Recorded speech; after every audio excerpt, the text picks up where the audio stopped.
To the scene. That's all right, I don't mind a bit.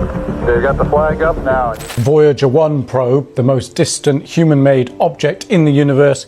Willkommen auf unserer spannenden Entdeckungsreise. Deutsche Wissenschaftler schlagen Alarm. Voyager 2 hat soeben erschreckende Daten vom Rande des Sonnensystems zurückgeschickt. Bei der Durchquerung des interstellaren Raums entdeckte die Sonde etwas Unerwartetes. Eine schwächer werdende Heliosphäre und ein Meer chaotischer, rot geladener Teilchen, die auf uns zurasen. Dieser unsichtbare Schild ist der einzige Schutz der Erde vor tödlicher kosmischer Strahlung, und er bricht zusammen. Was bedeutet das für die Erforschung des Weltraums und für das Leben zu Hause? Bleiben Sie dran, wenn wir die beunruhigende Wahrheit aufdecken, die sich jenseits der Reichweite unserer Sonne verbirgt. Grundlagen der Erforschung des Weltraums. Die deutsche Präzisionstechnik hat beim Bau ihres Autos geholfen. Aber wussten Sie, dass Deutschland auch dazu beigetragen hat, die Menschheit in die Tiefen des Weltraums zu bringen?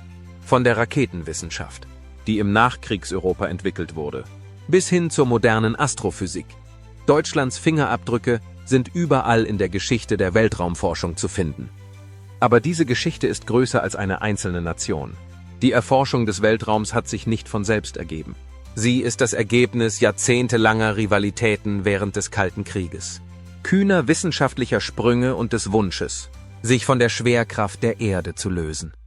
Es begann in den 1950er Jahren, als die Sowjetunion die Welt mit dem Sputnik in Erstaunen versetzte und die USA mit dem Weltraumwettlauf mit der NASA und Explorer 1 reagierten und die unsichtbaren Strahlungsgürtel der Erde entdeckten.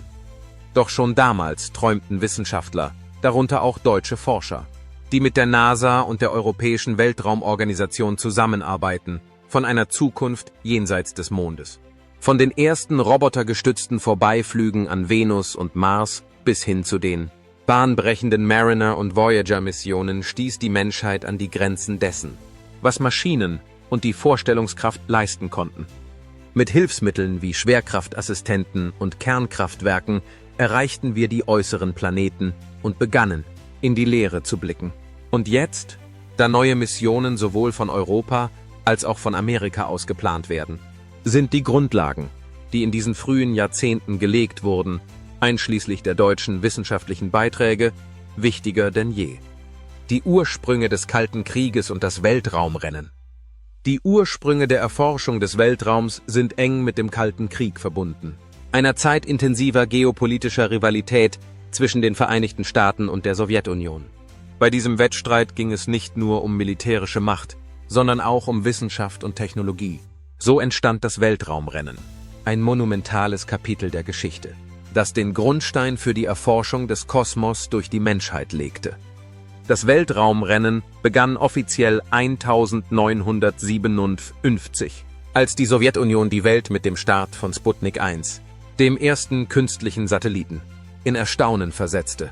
Dieses kleine, piepsende Objekt, das die Erde umkreiste, war nicht nur eine technische Errungenschaft, sondern auch ein Symbol der sowjetischen Macht und wissenschaftlichen Überlegenheit. Für die Vereinigten Staaten war es ein Weckruf, die Befürchtung, in der Weltraumtechnologie, insbesondere bei den militärischen Anwendungen, ins Hintertreffen zu geraten, veranlasste die US-Regierung zum schnellen Handeln. Als Reaktion darauf wurde 1958 die NASA, die National Aeronautics and Space Administration, gegründet, um Amerikas Anstrengungen in der Weltraumforschung zu koordinieren. Die frühen Errungenschaften im Wettlauf ins All wurden von der Sowjetunion dominiert. Nach dem Sputnik schickte sie Laika, das erste Lebewesen, an Bord von Sputnik 2 ins All. 1961 umkreiste der sowjetische Kosmonaut Juri Gagarin an Bord von Vostok 1 als erster Mensch die Erde. Diese Meilensteine waren nicht nur wissenschaftliche Errungenschaften, sondern auch ein schwerer Schlag für den Stolz und das Prestige der USA. Die USA reagierten darauf mit kühnem Ehrgeiz. Präsident John F. Kennedy verkündete 1961 in einer historischen Rede das Ziel, noch vor Ende des Jahrzehnts einen Menschen auf dem Mond zu landen. Damit war der Grundstein für das Apollo-Programm und die historische Mission Apollo 11 im Jahr 1969 gelegt, als Neil Armstrong und Buzz Aldrin als erste Menschen den Mond betraten. Dies war ein entscheidender Moment im Wettlauf um den Weltraum und festigte Amerikas Führung in der Weltraumforschung. Obwohl der Mond im Mittelpunkt stand, wurden im Rahmen des Wettlaufs um den Weltraum auch Technologien für die Erforschung des Weltraums entwickelt. Die Rivalität des Kalten Krieges förderte rasche Fortschritte in der Raketentechnologie, der Satellitenkommunikation und der Konstruktion von Raumfahrzeugen, die später Missionen wie Mariner und Voyager unterstützen sollten. Diese aus dem Wettbewerb hervorgegangenen Errungenschaften bildeten die Grundlage für die Reise der Menschheit in die unermesslichen Weiten des Weltraums. Die wichtigsten frühen US-Raumfahrtmissionen. In den frühen Tagen der amerikanischen Weltraumforschung ging es nicht nur um Raketen, sondern auch um Ehrgeiz, Mut und den Wunsch zu beweisen, dass die Menschheit zu den Sternen gehört. Jede Mission, die in jenen Jahren gestartet wurde, war nicht nur ein Test der Technik, sondern auch ein Statement der Absicht. Wir gaben uns nicht damit zufrieden, den Kosmos zu betrachten, wir wollten ihn anfassen. Alles begann mit Explorer 1 im Jahr 1958. Während die Welt nach dem Sputnik nervös zusah, brachte dieser bescheidene Satellit Amerika nicht nur ins Weltraumrennen, sondern machte auch eine bahnbrechende Entdeckung, die Van Allen-Strahlungsgürtel. Plötzlich war der Weltraum nicht mehr nur ein dunkles Vakuum. Es war ein komplexes, unsichtbares Gebiet und wir hatten die Mittel, es zu entschlüsseln. Dann kam das Mercury-Programm. Ein Astronaut, eine kleine Kapsel, ein kühnes Ziel, den Weltraum überleben und nach Hause zurückkehren. Als sich Alan Shepard 1961 in den Himmel erhob, dauerte der Flug nur 15 Minuten. Aber er reichte aus, um das, was wir für möglich hielten, neu zu definieren. Er bewies, dass Menschen die Reise überleben und, was noch wichtiger ist, zurückkehren können. Als nächstes folgte Gemini, ein Programm, bei dem es weniger um Spektakel als vielmehr um Können ging. Zwischen 1965 und 1966 betraten Astronauten den Weltraum, dockten an Raumschiffe an und testeten, wie lange wir außerhalb der Erde leben könnten. Das waren nicht nur Tests, es waren Generalproben für etwas viel Größeres. All das führte zu Apollo. Allein der Name weckt Ehrfurcht. Und als Neil Armstrong 1969 den Mond betrat, war das nicht nur ein großer Schritt für die Menschheit, sondern auch der Höhepunkt jahrzehntelanger Arbeit, Aufopferung und wilder, unmöglicher Träume. Doch was damals nur wenige erkannten, war, dass diese Missionen nicht das Ende waren. Sie waren der Anfang von etwas noch Größerem. Als wir über den Mond hinaus an den Rand des Sonnensystems blickten, mussten wir neu erfinden, wie Weltraumforschung funktioniert. Wir konnten uns nicht auf rohe Gewalt verlassen. Wir brauchten Eleganz, Präzision, Innovation. Das war der Zeitpunkt, an dem die Schwerkraftunterstützung, die Schleudertechnik, das Spiel veränderte. Anstatt Treibstoff zu verschwenden, nutzten wir die Planeten selbst als Sprungbretter. Dieses Manöver, das erstmals 1973 mit Mariner 10 getestet wurde, wurde zu Voyagers Eintrittskarte in die Geschichte. Es half ihr, vom Jupiter zum Saturn zu springen, dann weiter zum Uranus, zum Neptun und in das große Unbekannte. Dann kam eine weitere stille Revolution, RTGs, oder radioisotopische thermoelektrische Generatoren. Vergessen Sie Sonnenkollektoren. Diese Maschinen nutzten den radioaktiven Zerfall, um Raumfahrzeuge in der eisigen Dunkelheit mit Energie zu versorgen. Dank der RTGs spricht die Voyager auch Jahrzehnte später noch mit uns. Aber wie kann man ein Flüstern aus Milliarden von Kilometern Entfernung hören? Hier kommt das Deep Space Network ins Spiel, ein Netz aus riesigen Radioschüsseln auf der Erde, die so eingestellt sind, dass sie Signale hören, die schwächer sind als eine Uhrenbatterie. Die Botschaften der Voyager brauchen über 22 Stunden, um uns zu erreichen, da sie mit Lichtgeschwindigkeit reisen. Und dennoch hören wir sie. Diese Fortschritte, Schwerkraftschleudern, nuklear betriebene Triebwerke, Deep Space Antennen haben unsere Reichweite nicht nur erweitert, sie haben neu definiert, wozu die Menschheit fähig ist. Jedes Ping der Voyager ist nicht nur die Botschaft eines Raumschiffs, sondern auch die der Seele einer Spezies, die sich weigert, mit der Erforschung aufzuhören. Und alles begann mit dem frühesten Traum, die Sterne zu berühren. Beginn und Start des Voyager-Programms. Das Voyager-Programm begann mit der Vision, die äußeren Planeten zu erforschen und in die unerforschten Regionen des interstellaren Raums vorzustoßen. Das 1977 gestartete Programm entstand aus einer seltenen Gelegenheit, nämlich einer einmal in 176 Jahren stattfindenden Planetenkonstellation, die es den Raumsonden ermöglichte, mit Hilfe der Schwerkraft mehrere Planeten in einer einzigen Mission zu besuchen. Diese Ausrichtung in Verbindung mit technologischen Fortschritten und einer wachsenden Neugier auf das äußere Sonnensystem machte das Voyager-Programm zu einem der ehrgeizigsten Projekte der NASA.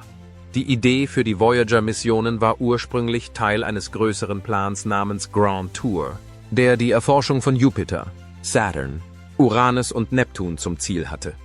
Als die Mission in den frühen 1970er Jahren Gestalt annahm, verfeinerte das Jet Propulsion Laboratory, JPL, der NASA das Design und die Ziele, was schließlich zu zwei identischen Raumsonden, Voyager 1 und Voyager 2, führte. Beide waren mit fortschrittlichen wissenschaftlichen Instrumenten ausgestattet, um detaillierte Daten über die Planeten, ihre Monde und Magnetfelder zu erfassen. Voyager 2 wurde zuerst am 20. August 1977 gestartet, gefolgt von Voyager 1 am 5. September 1977. Obwohl als zweite Sonde gestartet, wurde Voyager 1 auf eine schnellere Flugbahn gebracht, sodass sie Jupiter und Saturn vor Voyager 2 erreichen konnte. Beide Raumsonden nutzten das bahnbrechende Gravity Assist Manöver, das die Anziehungskraft der einzelnen Planeten zur Beschleunigung und Umlenkung ihrer Flugbahn nutzte, sodass sie mehrere Welten ohne zusätzlichen Treibstoff besuchen konnten.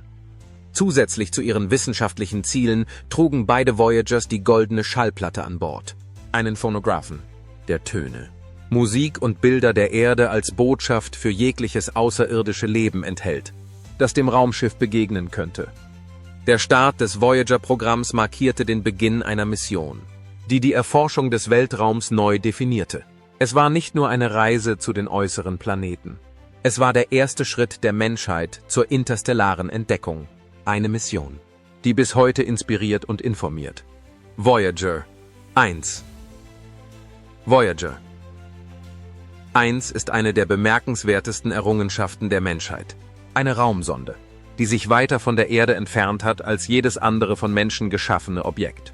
Sie wurde am 5. September 1977, nur 16 Tage nach ihrem Zwilling, Voyager 2, gestartet, um die äußeren Planeten zu erkunden und dann ihre Reise in den interstellaren Raum fortzusetzen. Im Laufe der Jahrzehnte hat Voyager 1 bahnbrechende Daten geliefert und unser Verständnis des Sonnensystems und darüber hinaus neu definiert. Ursprüngliches Ziel der Mission war es, Jupiter und Saturn, ihre Monde und die sie umgebende Umwelt zu untersuchen. Voyager 1 ging in die Geschichte ein, als sie detaillierte Bilder vom großen roten Fleck des Jupiters schickte und aktive Vulkane auf dem Mond, Io, entdeckte, der erste Beweis für aktiven Vulkanismus außerhalb der Erde. Am Saturn entdeckte Voyager 1 komplizierte Details seines Rings und untersuchte seinen größten Mond, Titan, dessen dichte Atmosphäre auf erdähnliche Bedingungen schließen lässt. Diese Entdeckungen allein waren schon monumental. Aber die Mission von Voyager 1 war noch lange nicht beendet. Nach ihrem Saturn-Vorbeiflug im Jahr 1980 wurde Voyager 1 auf eine Flugbahn gelenkt, die sie aus dem Sonnensystem herausführen sollte. Jahrzehnte später, am 25. August 2012, durchquerte sie als erstes von Menschenhand geschaffenes Objekt den interstellaren Raum und passierte die Heliopause, die Grenze, an der der Einfluss der Sonne endet. Dies war ein historischer Meilenstein. Als Voyager 1 begann, Daten aus dem interstellaren Medium zu senden, einer Region voller geladener Teilchen und kosmischer Strahlung.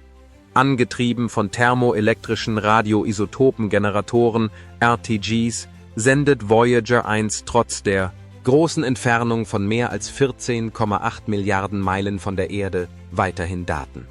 Ihre Instrumente werden langsam abgeschaltet, um Energie zu sparen. Aber ihr Vermächtnis ist sicher und trägt die goldene Schallplatte. Als Botschaft an mögliche außerirdische Zivilisationen ist Voyager 1 der Botschafter der Menschheit im Kosmos. Ein Zeugnis unserer Neugier und unseres Einfallsreichtums. Voyager 2. Voyager 2, gestartet am 20. August 1977, ist eine der ehrgeizigsten und bahnbrechendsten Missionen in der Geschichte der Weltraumforschung. Als Teil des berühmten Voyager-Programms der NASA sollte diese Raumsonde die äußeren Planeten erforschen und die Grenzen des menschlichen Verständnisses des Sonnensystems erweitern. Im Laufe der Jahrzehnte hat Voyager 2 eine Reihe bemerkenswerter Erstleistungen vollbracht und unschätzbare Daten über einige der entferntesten und geheimnisvollsten Welten in unserer kosmischen Nachbarschaft geliefert. Die Flugbahn von Voyager 2 führte sie auf eine nie dagewesene Reise zu den äußeren Planeten. Im Jahr 1979 flog sie nahe am Jupiter vorbei und nahm dabei atemberaubende Bilder seiner turbulenten Atmosphäre, gewaltigen Stürme und Monde auf.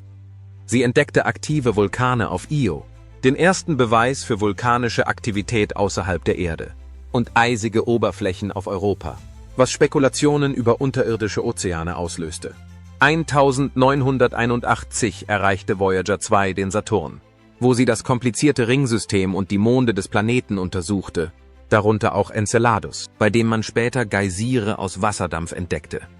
Voyager 2, die erste und bisher einzige Raumsonde, die 1986 den Uranus besuchte, entdeckte einen blau-grünen Planeten mit einem geneigten Magnetfeld und 10 neue Monde. Auf ihrer weiteren Reise flog Voyager 2 1989 an Neptun vorbei und nahm die ersten Nahaufnahmen der tiefblauen Atmosphäre des Planeten und seines großen dunklen Flecks, eines gewaltigen Sturms, auf. Sie untersuchte auch den Neptunmond Triton und fand Hinweise auf Geysire, die flüssigen Stickstoff ausstoßen. Nach Abschluss ihrer Planetentour reiste Voyager 2 weiter in den Weltraum. Im Jahr 2018 durchquerte sie den interstellaren Raum und war damit erst die zweite Raumsonde, die die schützende Blase der Sonne, die Heliosphäre, verließ. Voyager 2 ist nach wie vor in Betrieb und sendet wertvolle Daten über das interstellare Medium, ein Beweis für den menschlichen Erfindungsreichtum und unser Streben, das Universum zu verstehen. Für die Erforschung des Weltraums braucht man Radioisotopenenergiesysteme.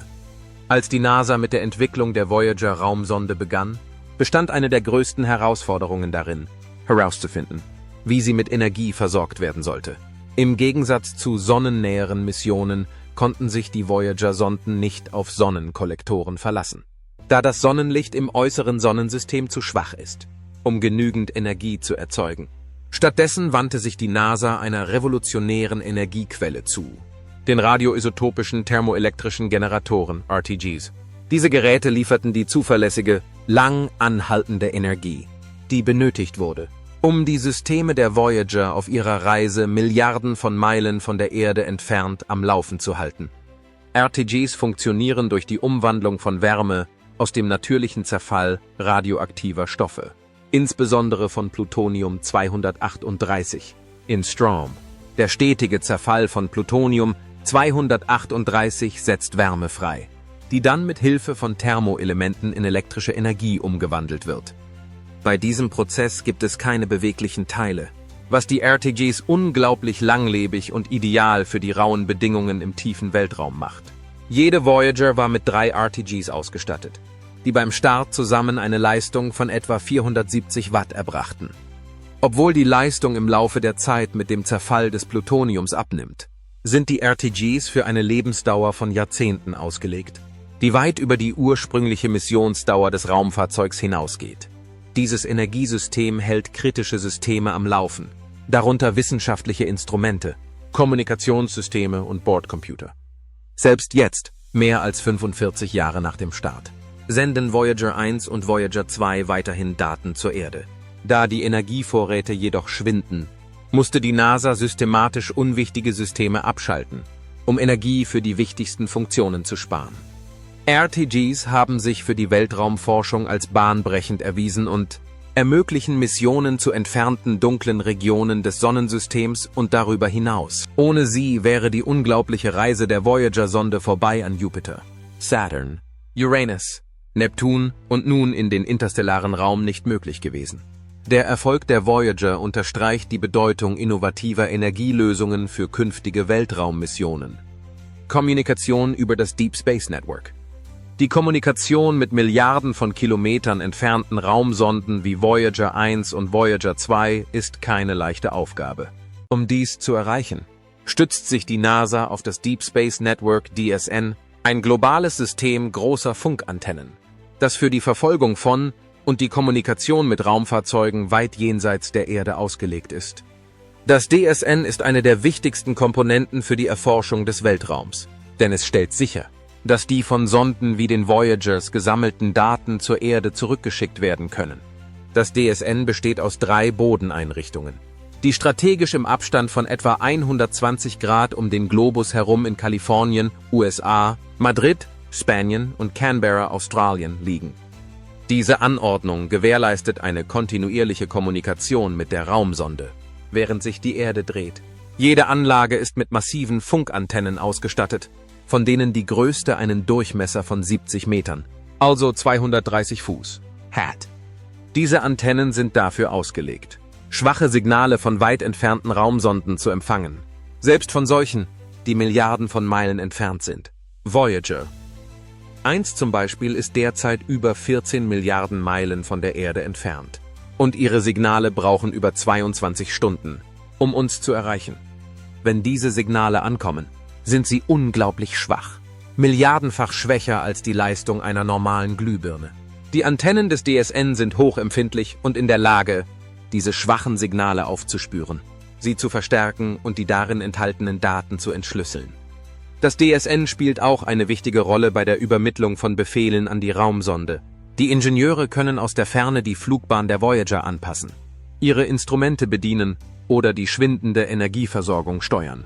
Diese Zwei-Wege-Kommunikation ist für die erfolgreiche Fortsetzung der Mission der Raumsonde unerlässlich. Während die Voyager ihre Reise in den interstellaren Raum fortsetzt, bleibt das DSN ihre Lebensader zur Erde.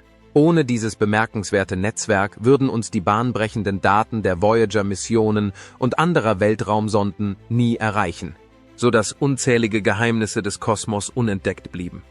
Entdeckung einer schrumpfenden Heliosphäre. Eine der überraschendsten Erkenntnisse der Reise von Voyager 2 in den interstellaren Raum war die Entdeckung einer schrumpfenden Heliosphäre. Die Heliosphäre ist eine riesige, blasenartige Region, die vom Sonnenwind erzeugt wird und sich weit über die Planeten hinaus erstreckt und als Schutzbarriere gegen schädliche kosmische Strahlung aus dem interstellaren Raum dient. Lange Zeit glaubten die Wissenschaftler, es handele sich um einen stabilen, weitreichenden Schild. Die Daten von Voyager 2 haben jedoch eine andere Realität offenbart, die wichtige Fragen über die Zukunft der Weltraumforschung und des Lebens auf der Erde aufwirft. Im Jahr 2018 durchquerte Voyager 2 die Heliopause, die Grenze, an der der Einfluss der Sonne endet und der interstellare Raum beginnt. Dies war ein historischer Moment, denn Voyager 2 war erst das zweite von Menschen geschaffene Objekt, das die Heliosphäre verließ. Die Instrumente der Raumsonde stellten jedoch fest, dass die Heliosphäre kleiner und schwächer war als bisher angenommen. Anstelle einer robusten Barriere, die sich tief in den Weltraum erstreckt, scheint die Heliosphäre geschrumpft zu sein, wodurch das Sonnensystem anfälliger für kosmische Strahlung wird. Diese schrumpfende Heliosphäre könnte tiefgreifende Auswirkungen haben. Die Heliosphäre spielt eine wichtige Rolle bei der Abschirmung der Planeten, einschließlich der Erde, vor gefährlichen hochenergetischen Teilchen, die von außerhalb des Sonnensystems stammen.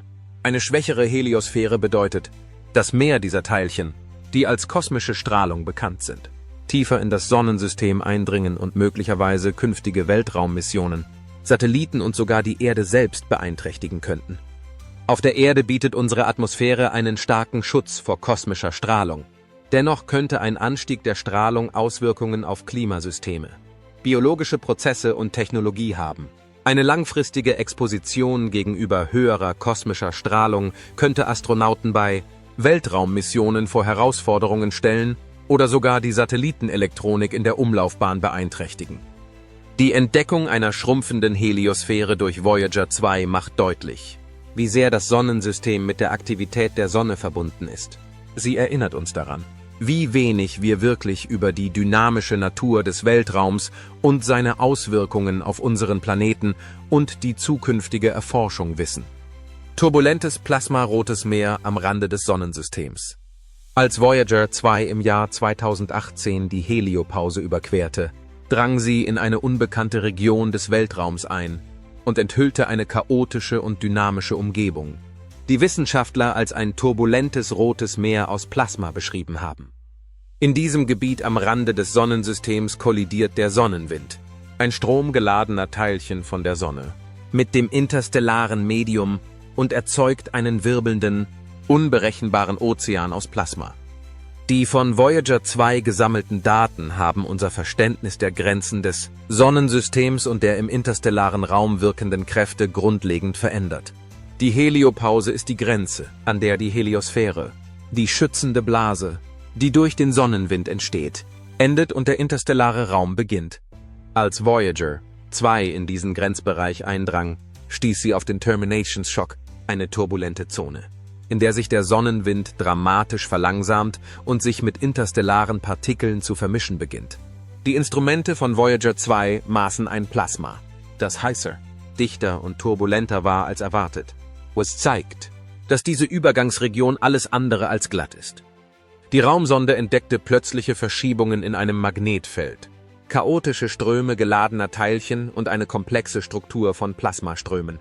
Diese Turbulenzen, die mit einem stürmischen Ozean verglichen werden, stellen alte Modelle in Frage, die einen allmählichen und ruhigen Übergang in den interstellaren Raum vorhersagten.